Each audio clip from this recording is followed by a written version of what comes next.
This podcast is brought to you by Craft Beer and Brewing Magazine for those that love to make and drink great beer. Learn more online or subscribe at beerandbrewing.com or find us on social media at Craft Beer Brew.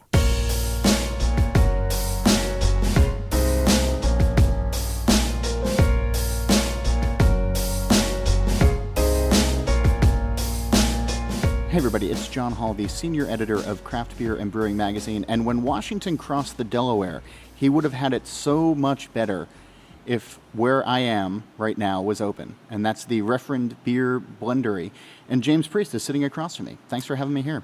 Thanks for coming out. We're going to be talking about all things spontaneous and wood-aged and microflora and all of the other good things that you've been doing here and the name that you've been making for yourself at the brewery. But first, I want to thank our sponsors for this episode. As the brewing industry's premier choice for glycol chilling, G&D Chillers has set the standard on quality, service, reliability, and dedication to their customers' craft. Thinking outside of the box, whether it's a simple relocation of the utility connections for a complex build-up or ground-level design and engineering, G&D is ready to meet the challenge. Contact G&D Chillers today at 1-800-555-0973 or reach out online at gdchillers.com. Mention this podcast, the Craft Beer and Brewing Magazine podcast, and receive up to $1,000 worth of glycol with the purchase of any new G&D chiller. And also, Tavour is the easiest and tastiest way to explore the world from the comfort of your home. Select delicious craft beers on the Tavour app that you cannot find in your area and get them delivered right to your door. It's not a beer of the month club where you end up with lagers that you have to give to your grandpa. Download the free Tavour app today and get $10 in beer money with the code BREWING. James Priest, Referend Bier Blendery. What's the beer that we have in front of us right now? This is Berliner Messe Gloria, to the extent that we have any kind of, not quite flagship, but staples here. It's something we try to keep on all the time, so it's a spontaneously fermented Berliner Weisse of sorts. So high proportion of wheat, mostly raw wheat in this case, all local grain at this point, aged hops, short boil, a little spontaneous pre-acidification by holding it hot before fermentation, let lactobacillus do some acidifying, and then spontaneous fermentation in barrels for probably an average of, and for this blend, 6 or 9 months, somewhere in there. And you usually have this on? Yes, almost always, yeah. Dry out with Citra Mosaic and Simcoe, that little classic trinity. Is that aged as well? Those are all fresh. Okay. Fresh for those dry hops.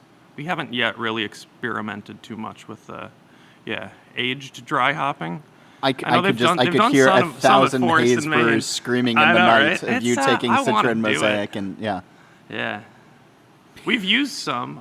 We did a long time ago a collaboration with our mutual friend in Denver, and they had some old whole leaf Citra. I feel like we've seen or used old whole leaf Amarillo as well, but it's hard when the alphas are that high. It's like to know what you're working with too many years in. Well, for those who don't know and I'm gonna use the word brewery, but it's technically a blendery because I'm looking around and there's no stainless, like there's no brew house, there's no hot liquor tank, you don't actually brew here. This is where the blending happens. This is where the aging happens. Right, the fermenting. Yeah. So how does it work for you? Like how do you get wort ready for spontaneous fermentation? So the day looks roughly like I load up a large box truck that's probably 3/4 dominated by a large stainless coolship, loaded up with New Jersey grown grain, pretty much always just Pils malt and raw wheat, aged hops, and 1 to 3 IBC totes. Drive over to a host brewery. We've brewed at maybe 11 different breweries across Pennsylvania and New Jersey so far. And then spend the day brewing there with them. It's still technically like contract wort. It's not like an alternating proprietorship, but depending on But you're bringing in your own ingredients. We're bringing our own ingredients. You're standing our own over recipe. the equipment. We're making sure that everything goes well, and that if there are any on the day judgment calls that need to be made, those are able to be made by me, because most of the process is kind of antithetical to most conventional brewing wisdom. So I have to kind of intuit what the right call is if there's something to be done there. Yeah, depending on the brew day, probably takes anywhere prior to knocking out into the coolship between, for like our Berliners with a, shorter, truncated kind of turbid mash and shorter boil, maybe 7 hours probably. And then some of the lambic-inspired brew days with a full turbid mash procedure and a full, 4 or 5 or 6 hour boil, 12, 14 hours probably. How big is your coolship? It can technically hold something like 44 barrels. We've only ever put up to maybe 32 in it. And there's like an interior partition, like roughly dividing it 1/3 and 2/3, so that in the smaller section it very comfortably holds 10 barrel batches. Even if we overshoot a little. In the rear section, 15 or 20, and then if we've got 30 to 40, we can fill up the whole thing. So you're only brewing in the appropriate coolship beer weather. Yes, and for us, we extend that a little bit wider than one would for most of like the lambic breweries. Tell me about that. So for our Berliner especially, and for our Saison to a degree, we can use sort of the fringe seasons a little more because we don't need a full cooling, and maybe some of the bacteria that are considered less advantageous might not be such a bad thing for just their effect on lowering pH and acidifying. So through pretty much all of October, this kind of peak Berliner Messe brewing season for us, and then March through May, similarly, Okay. just watching the weather because it can be pretty variable around here.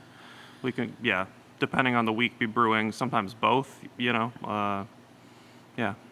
golden ale and that pale wheat ale, which is how we refer to, like our lambic inspired beers just become spontaneously fermented golden ales.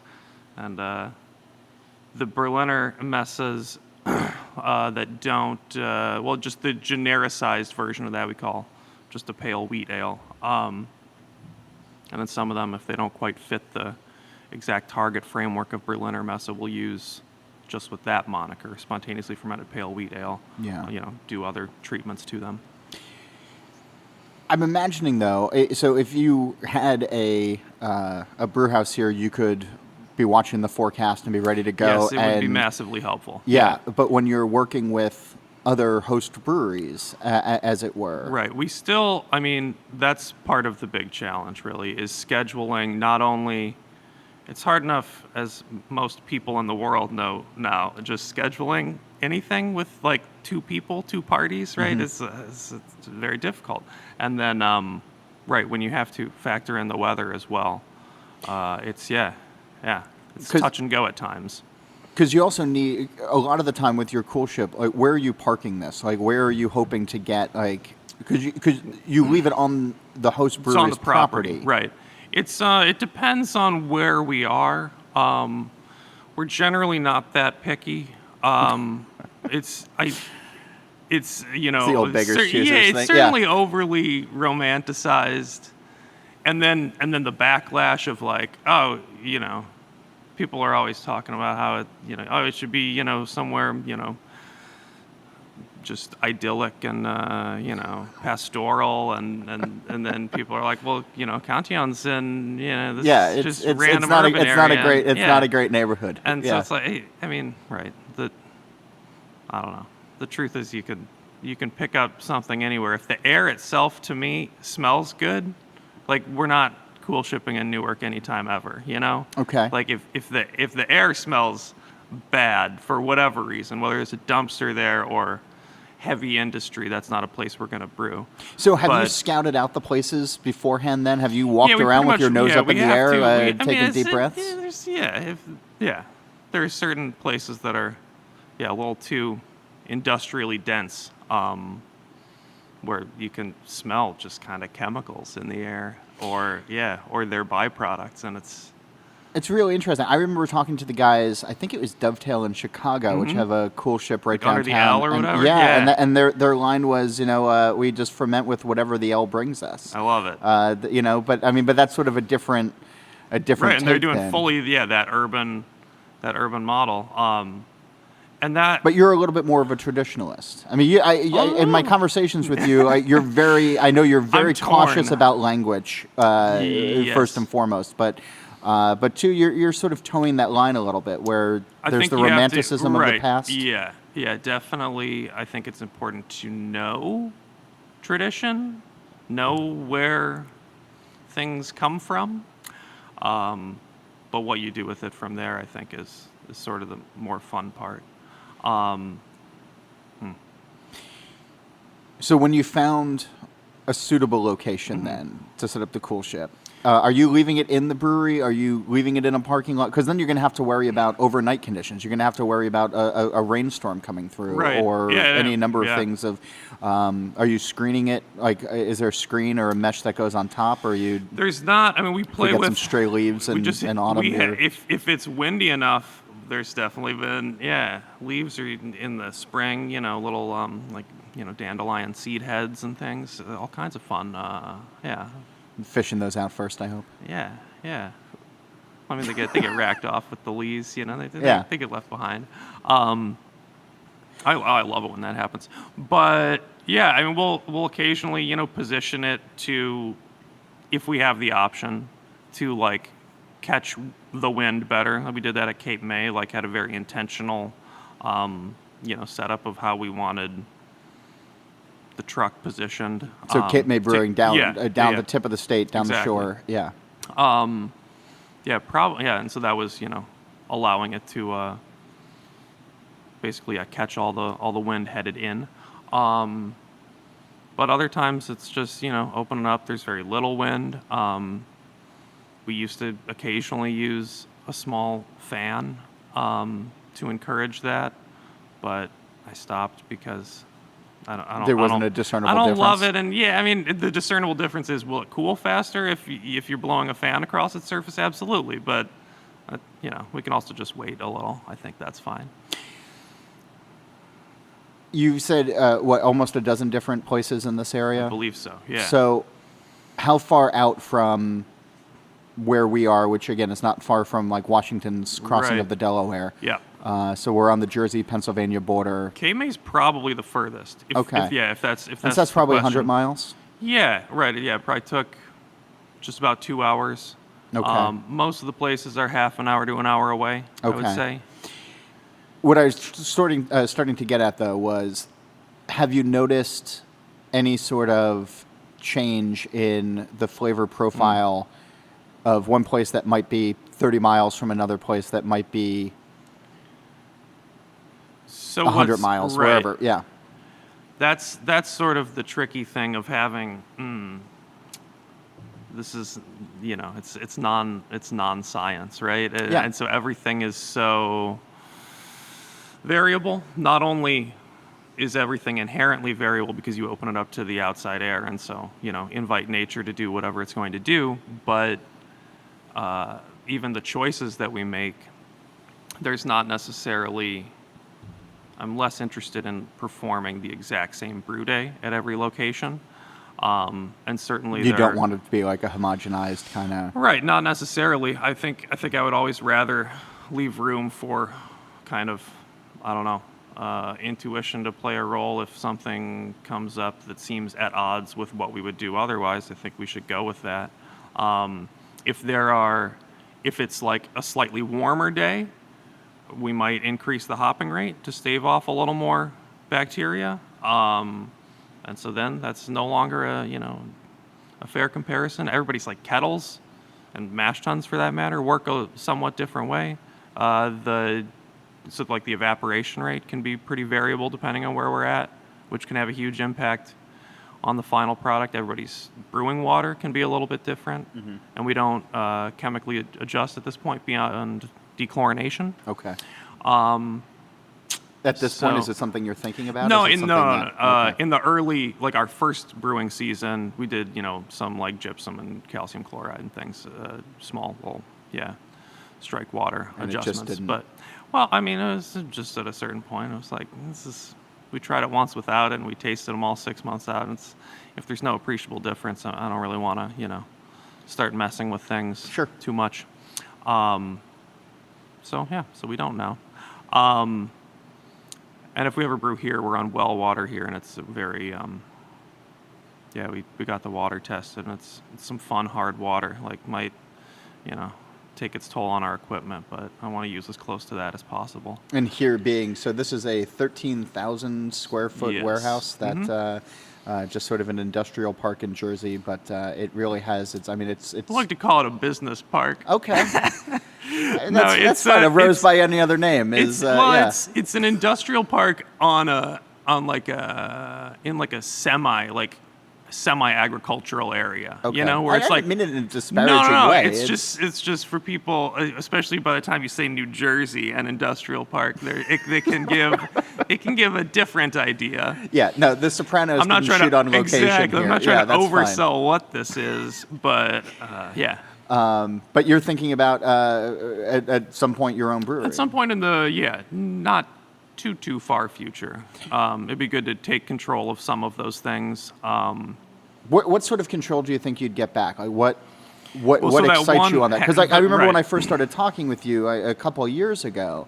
I think even before you got this off the ground, you were of this camp of, hey, I'm going to like working at other places. Like I you certainly weren't- still do. Okay. Yeah. But you get to a certain point, and now there's certain things that you can probably do process-wise that you've been thinking about. And Right. I'm sort of curious as to what that So path the first very pragmatic one is like we were talking about scheduling with regard to the weather. So having the ability to do that is going to, it's going to be a quality concern. It's going to improve that a little bit. Experimentally, I feel like we can do a little more. I would love to get a little oversized kettle in here and do some extended boils that we can't necessarily impose upon other people, very extended boils. We did one at Kane How long? last spring. It depends, 8 to 16 hours, something fun. The one idea being with our Berliner Messe was always sort of meant to be a kind of hybrid of Berliner Weisse and a Märzenbier from Belgium, which was like traditionally the old Bier de Mars second runnings of a stronger initial lambic brew day, which then you had to boil for a very, very long time because it was nearly water when it first went into the kettle. So I would like to see what we can do with that. If we can take our second runnings and reduce them down to like 1/5 of their total volume, and see what happens to that resultant Sounds like a lot of fun. mixture. All right. So it's Things something of that nature. I don't know. Yeah, working on all it, yeah. kinds of fun That's fun. things. Yeah. All right. I want to keep talking ingredients in just a minute, but first, I also want to thank our other sponsors for this episode, Hops Direct. 5 generations of hops grown in Yakima Valley, Washington, sold directly from their farm to you. Skip the middleman and go for the farm fresh green. Their hops are harvested, processed, and kept in cold storages there on their farm until shipping straight to you. Find 100-plus domestic and imported varieties in pallet and leaf year-round on their website by the pound at wholesale pricing. Thanks for supporting family-owned. Shopping small is a big deal. hopsdirect.com, or you can email them at info@hopsdirect.com or find them on social media at hopsdirect. Also, balancing barley and hops is your expertise, and for Clarion Lubricants, food-grade lubricants is theirs. The team at Clarion knows that when it comes to making great beer, you're the expert, and when it comes to supplying food-grade lubricants backed by service-oriented professionals, they're the experts. Clarion will work with you to create an efficient lubrication program that helps protect your brewery. To speak with an expert, dial 1-855-MY-CLARION, that's 1-855-692-5274, or visit clarionlubricants.com. Clarion Lubricants, the experts that experts trust. There's two different things, James Priest, as we're sitting here in your Referend Bier Blendery in a business park, not far from where Washington crossed the Delaware. I'm just going to keep adding on to this sentence as we go. So there's two things. There's the spontaneous season. There's your brewing season. But then there's also your fruit season, and we're in that now. We're recording this in summertime. Things are starting to pop up in the garden, on the farms, and the orchards. So it's a year-round process for a single beer. This isn't like a one day and done kind of thing for what so many other beer makers do. What's exciting to you about fruit right now? What are you looking for when it comes to beginning the blending process to get them into the barrels? I mean, I see you have whiskey barrels, you have wine barrels. There's a couple of puncheons of unknown origin and other spirits and other wines as well, and in that vein. How do you start to approach that? Do you just start talking to your suppliers and say, what do you got? Or do you go and ask for, saying, I have a couple of these barrels that I think would be perfect for, X. Do you have it? It generally starts, obviously the whole thing starts with the wort that we have and then the beer that comes from it, with a good deal of time. But generally the way we approach fruit is, seeing what is available locally that is exciting to us, which, can be something we've worked with in the past and just love, or it could be something that wasn't available the last season because of a late frost. Those things are always exciting on account of, just their, inherent rarity around here. Apricots and plums, they're certainly, unreliable. So whenever we can get them, we're that much more excited too. It's a little kind of, like beer line mentality, where it's like you just, not beer lines like draft lines, but, actually but standing in line for, So you're going to the Nobody's farms and lining up at 3:30 in the morning for your apricot fix? Blessedly not that bad, but the excitement, the excitement's still there.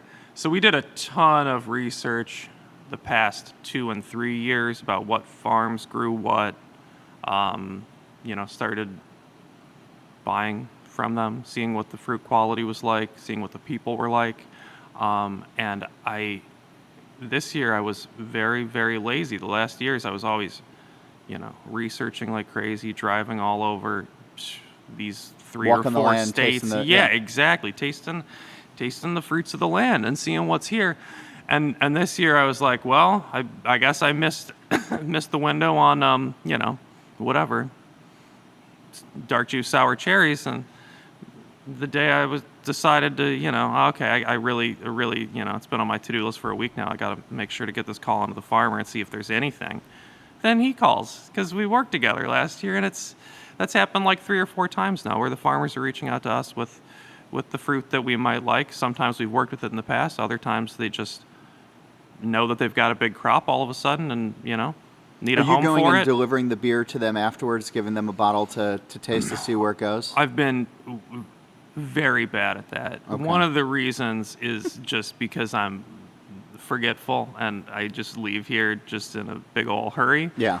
Trying to get anywhere. But the other is that it is usually absurdly hot.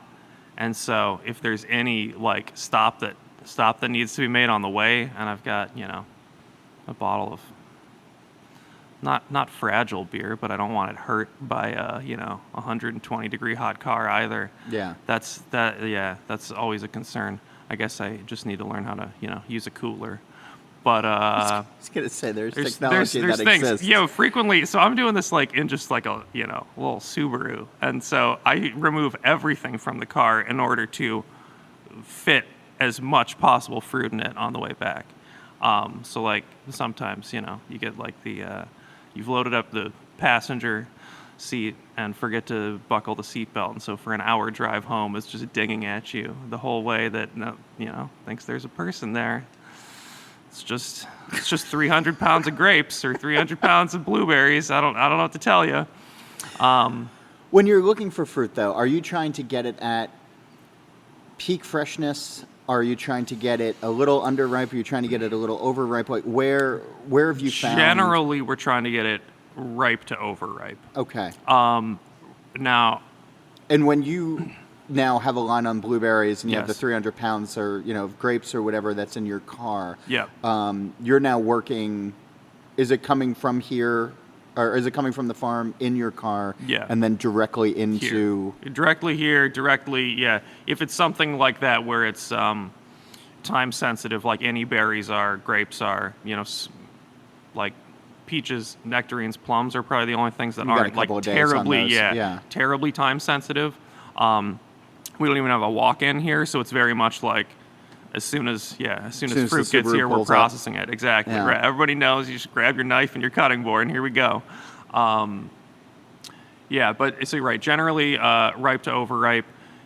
When things start reaching that overripeness, they can be a little harder to sort if they're a little bit, falling apart, or that's also when they're most at risk for maybe carrying a Acetobacter in, which could be a little too dominant Are in you the doing spontaneous anything to re-fermentation. clean them off beforehand, or it's coming straight? You No, want it's that? very much of the winemaking school of thought where you would never wash your grapes. You just sort them, and you process them however whatever befits Wow. the fruit that you're working with. That strikes me as terrifying.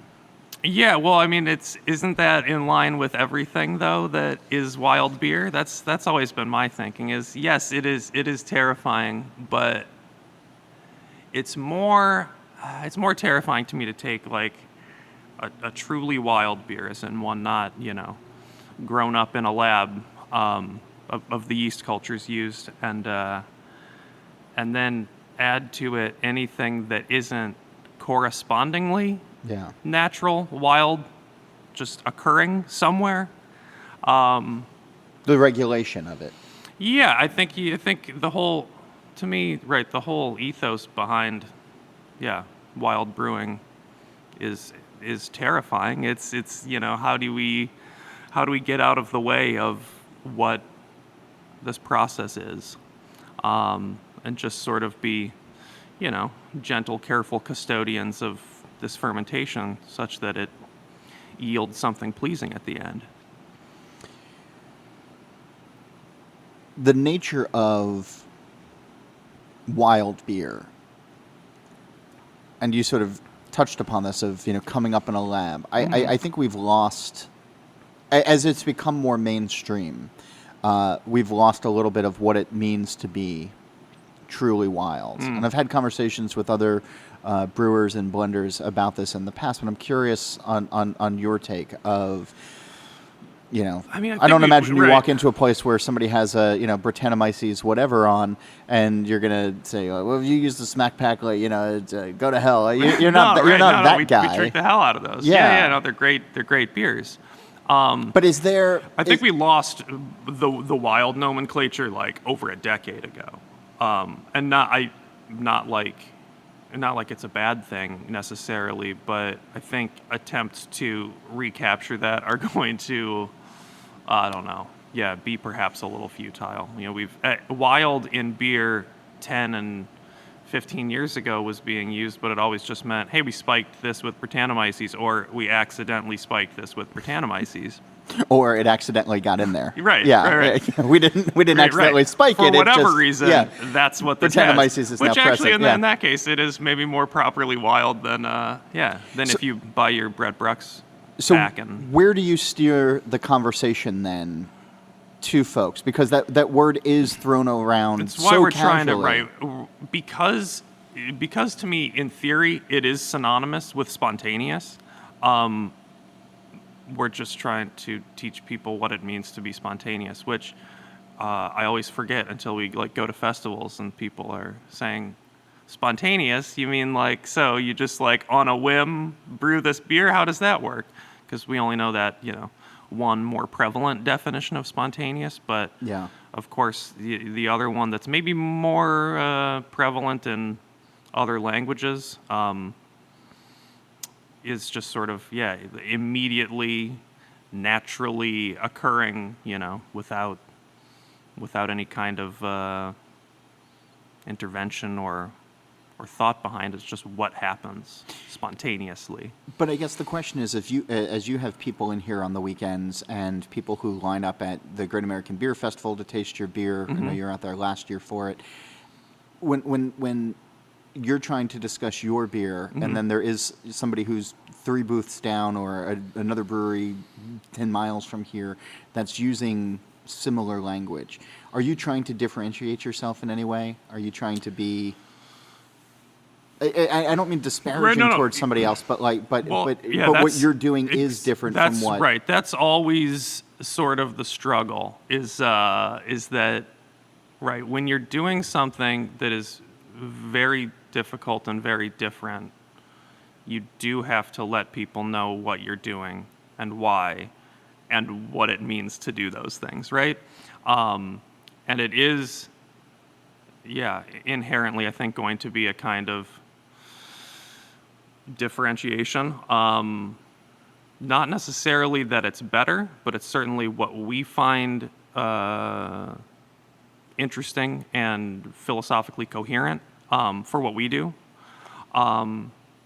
So we have to, constantly work to educate on what those unique things are. And really, the time you run into problems or where it can be seen as, denigrating the work of other brewers is like using fresh fruit, which is, to me, what the pinnacle of brewing with fruit would be. But there's a whole spectrum, and one that's not, frankly, well afforded to clean brewers, right? So I wouldn't really advocate that somebody trying to make, a fruited golden ale used a bunch of fresh fruit if they didn't want, untreated, if they didn't want what's going to come in off of that. Right. But you've got, artificial flavorings. You've got various forms of extracts. You've got puree, which is mostly real fruit, but with God knows what chemicals to preserve it. And that was a little excessively fear-mongering, perhaps, but I literally don't know what kinds of chemicals. Sorbates, I don't know. Pasteurized, so that you could use it, for anything. And then you have real fruit, and it's of that whole spectrum. We don't want to touch any of those other things, and we have to let people know that, hey, that beer that you love that tastes like a peach trolley, whatever, peach ring, it tastes like that not because there are so many peaches in it, Peaches don't taste like that. Right. It can taste stronger of the idea of fruit flavor than our peach beer does. But it's not. It certainly is not the real thing. One of the things that I'm curious about, though, is so now that you've used, let me back up just one little bit, because aged hops, I think, are a fun thing that contributes so much to the final flavors of these beers. And there's been so much talk recently of just what, on some of these message boards, Milk the Funk and others, on the role that aged hops are actually playing, aside from just, some earthy flavors to it, maybe a little cheesy and a little, whatever else. What are you looking for when you're using aged hops? Like, when do you know that they're ready for the beers that you're hoping to make? Yeah. It's hard to say off of just sensory from the hops themselves. It's not necessarily as easy maybe as sensory analysis of fresh hops and Yeah. seeing what they're, It's a huge difference. Right. Yeah. Right. I would say if I had the absolute luxury of doing so, we would. There's sort of a range of aromas that aged hops can produce, and for us, it's generally like, is it in the herbal tea-like realm, or is it in the sweatier feet realm? And there's nothing wrong at all with that sweatier, footier realm, but it would be better used in a wort that's going to be boiled for a good long while, Right. where those can sort of volatilize. They can blow off of that long boil, and you can just extract the nice tannin, nice leafy tannin. That's what you're looking for. Yeah, I think in general, and it's going to. I think inherently, it's going to contribute that the sort of finer points of whatever aromatics it had dry in your hop aging situation, but yeah, it might be better to at least have some of them leave the beer. Okay. And then you're using a local maltster as well. You're using Yes. Rabbit Hill? Rabbit Hill for all malt, almost all raw wheat. They've been great. I mean, they've been great in general. Love them. But they keep planting a bunch of new stuff, malting it. So we get buckwheat, oats now. Got some spelt, some rye. It's exciting. It's become pretty good. Yeah. And as you're looking at what's aging, as you're looking at what's going to be harvested and malted for you, do you start fooling around with recipes in your head? Do you start, if they're saying, okay, we think we're going to have, X pounds of this grain, we haven't had it before, you haven't used it before. Right. Walk me through the process of, trying to pull something together. Well, we have not a ton of, we have not, permitted ourselves a ton of outlets for, interesting grain. Our Berliner-based grist is basically at this point 50-50 or 60-40 Pils malt, raw wheat to Pils malt. We are on the side of more raw wheat at this point. It used to have some malted wheat, but not anymore. Was it just doing something that you didn't like? That's all subject to change. No, okay. It's just playing around with a shrug. Yeah, exactly. Okay. Yeah. And then with the golden ales, 60-40 Pils malt to raw wheat, those are pretty well set in stone. We don't mess with them too much. We've done some kind of more experimental things, like an all oat grist, where we tried to do 60-40 malted oats to unmalted oats.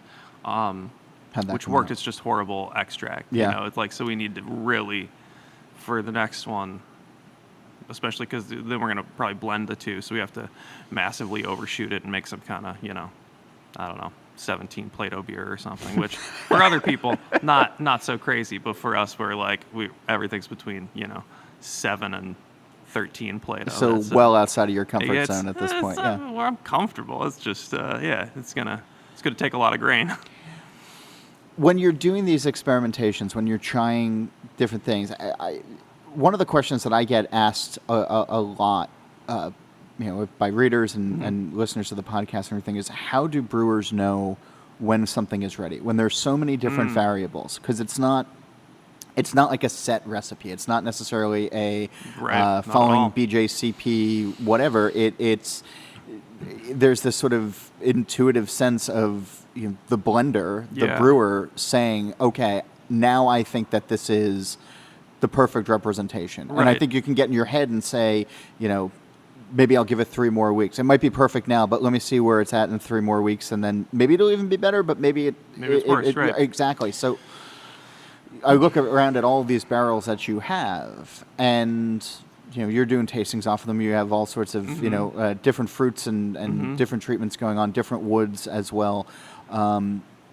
What is it for you? What speaks to you? What's the The angel or the devil on your shoulder? So I think there's largely a tendency in, I don't know, maybe in spontaneous brewing to overage, if anything. Yeah. Which is, it can be, used for definitely interesting and cool effect. But the sort of, fetishization of like extreme, like 3 years is a very long time. 4 years is a very long time for a beer to sit in barrels, and it's, especially if you're not going to top up your barrels, it's a very long and very risky time. And obviously, the longer it sits there, the more rent it pays and the more expensive it gets. So it's a balancing act there. We do have 3+ old barrels that we are working with, and they've made the journey wonderfully. And I'm very, very happy about that. But I'm certainly acutely aware we've had enough barrels where it's like at 18 months they taste beautiful. 15, 18 months they're tasting gorgeous, and it's like, what are we holding on to this for? If anything, I like to kind of try to identify part of the thing with the aged hops, like we were talking about.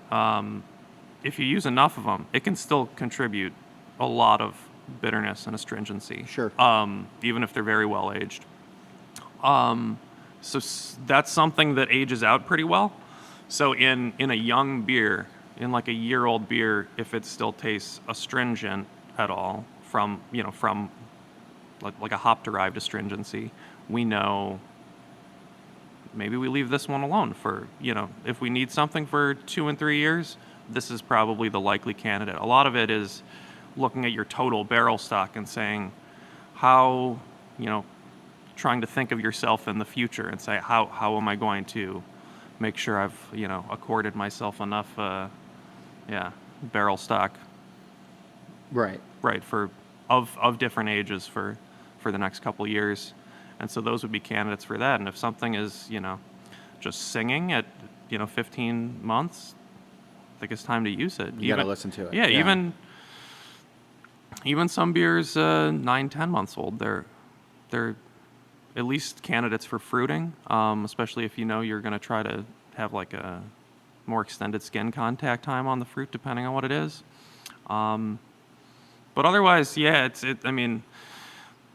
taste, we haven't talked about that, but really knowing what you want, knowing what you like, which can be hard as everyone's trying to tell you what you're supposed to like.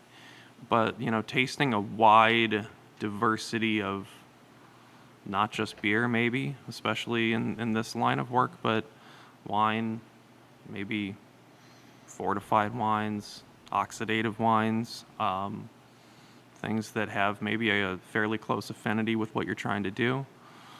That might, even if you learn, I hate this character, how do I avoid this? And the answer is top up all your barrels. Keep them topped up constantly. If you hate that, that nutty oxidative note, just mitigate it with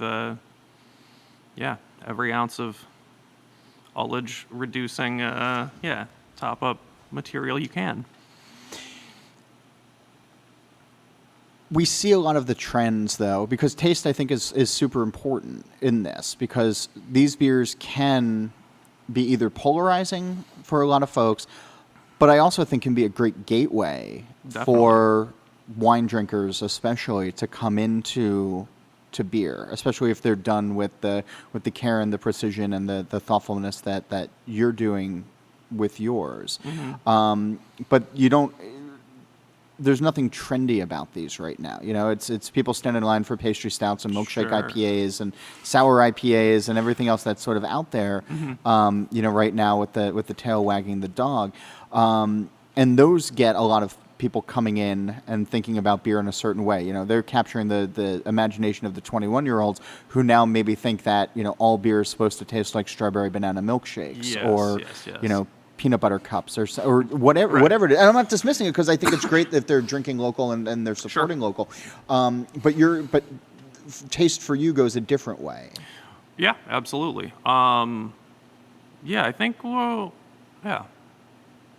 We're seeing the industry expand like in every direction probably. So where on one side we maybe have certain infantilizing flavors, It's good use of the word. on maybe some others we have increasingly, difficult secondary and tertiary kind of fermentation derived characters that people are unfamiliar with. They weren't, Yeah. eating raw cheeses as children and seeing what kinds of, flavors and aromas could be produced there, or, naturally processed coffee, or they weren't drinking, weird wine or whatever, they're, to me, Well, how do you bridge it?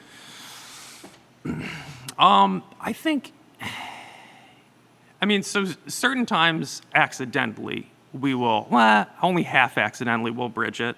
At times it can be as simple as, hey, you add vanilla, real vanilla beans to a fruited sour beer, and people, that beer drinker will find something in it now. That's familiar. That is now familiar to them. And maybe that's a gateway for them. I don't, there's not a lot of, I think there's enough kind of catering to a very specific vocal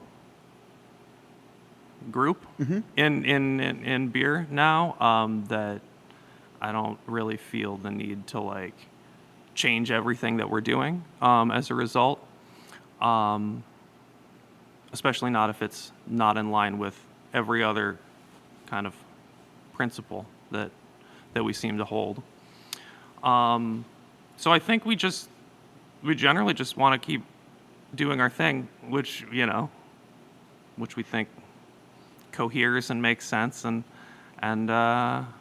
be there for people whenever it's something they want to try. We try to have a semi-wide range of acid profile. We like to use different fruit because you never know what's going to latch on with, something that someone loves. And even that can be a kind of, infantilizing thing. We've literally seen children, drink Creek in Belgium, and so they certainly have the idea of that. And even anyone else, if you're used to just, if you remember eating sour cherries as a kid or whatever, and then you Brings it back. and you get a nice glass of a Creek here, that might feel good, even if you're not generally a fan or proponent of the style. We're running out of time, but I'm curious about making a Creek, and I don't see too many out there, or not as many as I would like. I know that there's a festival that happens every year out in Oregon, That looks the amazing. Creek Fest, Yep. and Brian Yeager, I think, runs that, and he's good people. What to you, when you're making a Creek, what do you strive for? Cherry intensity of flavor is going to be the foremost. There's always kind of a question of how you balance it with your underlying beer. Yeah. But I think it should be slightly more pronounced than the underlying beer. And we like to... So more cherry than beer. Yes, but with the additional information that cherry should represent, ideally to me, like the entirety of the cherry, like including the pit and the kind of almond cinnamon character that can yield after many months of re-fermentation maceration. So we do all of our Creeks in wood, because we leave them there for 6 to 10 months, and just let the cherry totally fall apart. So you get a ton of, obviously, skin contact, but also that kind of pit character just gets absorbed into the beer, and it can be a nice, complete expression of that cherry. And you still want it to be more natural than, because I mean, I've had some that taste like Robitussin or taste like... Right. you I know, don't think that just- any cherries touched those beers. Yeah. Yeah. I imagine we've all had those. Maybe some of our first cherry beers ever. Right. Yeah. Mm-hmm. But there's a huge difference. And Right. Certainly yeah. a world of difference. Yeah. Yeah. In a minute, James Priest, I'm going to ask you where you still want to explore in the realm of beer. But first, I would like to thank our episode sponsors for this week. G&D is ready to meet your chilling challenge. Your chilling challenge, I should say. You should download the free Tavour app today. Hops Direct has grown hops in Yakima Valley for 5 generations. Check them out. And Clarion Lubricants are the experts you need when it comes to your lubrication needs. James, you're doing a lot with nature and what nature is providing, what nature can put into beer.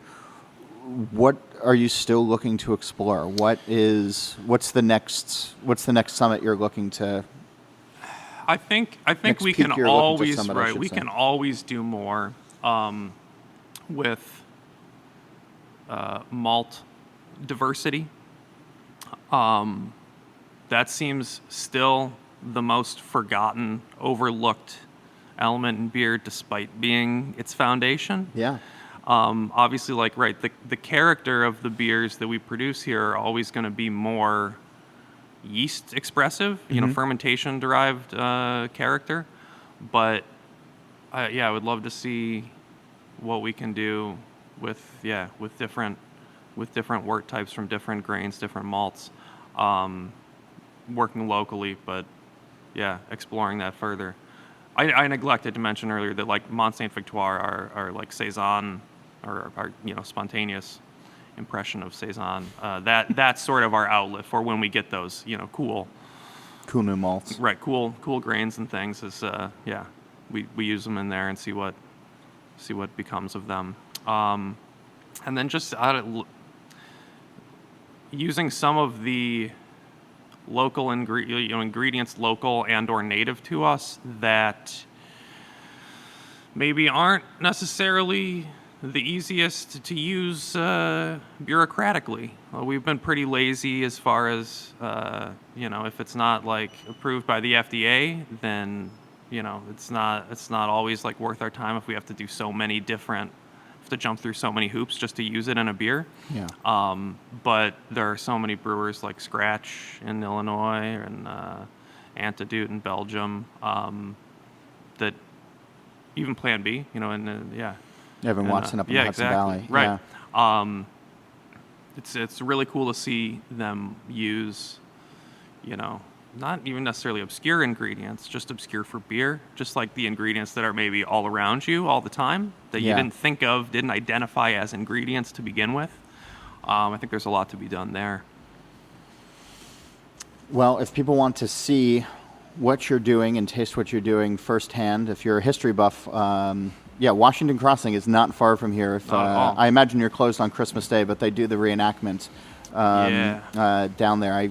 I wouldn't open up on that day, but if you wanted to come and see where that particular military action happened, you can. It's not too far from here, and then you stop in here. So where do people find you? So here at the Blendery is the most reliable place to find our beer. We self-distribute a little bit around the state, but not too much or reliably. We're distributed in Pennsylvania, mostly southeastern Pennsylvania, around the Philly area, but also maybe not terribly reliably. Okay. There's just, not a ton of beer. Where do they find you online? Thereferend.com, or, a shoddily assembled Twitter, a decently attended to Instagram, a widely neglected Facebook. Fantastic. Yes. Yeah, you're really selling yourself here. If you want to find us at the magazine, all of our social media channels are hopping, and our website is really the place to go, which we update daily. It's beerandbrewing.com. There you can subscribe to the magazine. Please subscribe to the magazine. You can also check out, if you're in the industry, our brewing industry guide, which gives you insider information as to what's happening among your peers with raw ingredients, legal insight and advice, as well as how to manage a tap room effectively. That's a quarterly brewing industry guide. We're starting to work on the next one, so subscribe now, and you can probably get our quarter 4 that we're going to start working on. And then obviously Beer and Brewing magazine, Craft Beer and Brewing, 6 times a year. Subscribe online, check us out. If you have questions for me, guests you'd want to hear, topics you'd like addressed, you can reach out to me directly at John Hall, it's JOHNHOLL at beerandbrewing.com, or you can join the conversation on Twitter at John_Hall, although I feel like I've been neglecting it as well these days. James Priest, the Referend Bier Blendery here in scenic farmland, New Jersey. Thanks so much for sitting down and talking about this. I hope we can do it again soon. Absolutely. Thanks so much. All right. Cheers. This podcast is brought to you by Craft Beer and Brewing magazine for those that love to make and drink great beer. Learn more online or subscribe at beerandbrewing.com or find us on social media at Craft Beer Brew.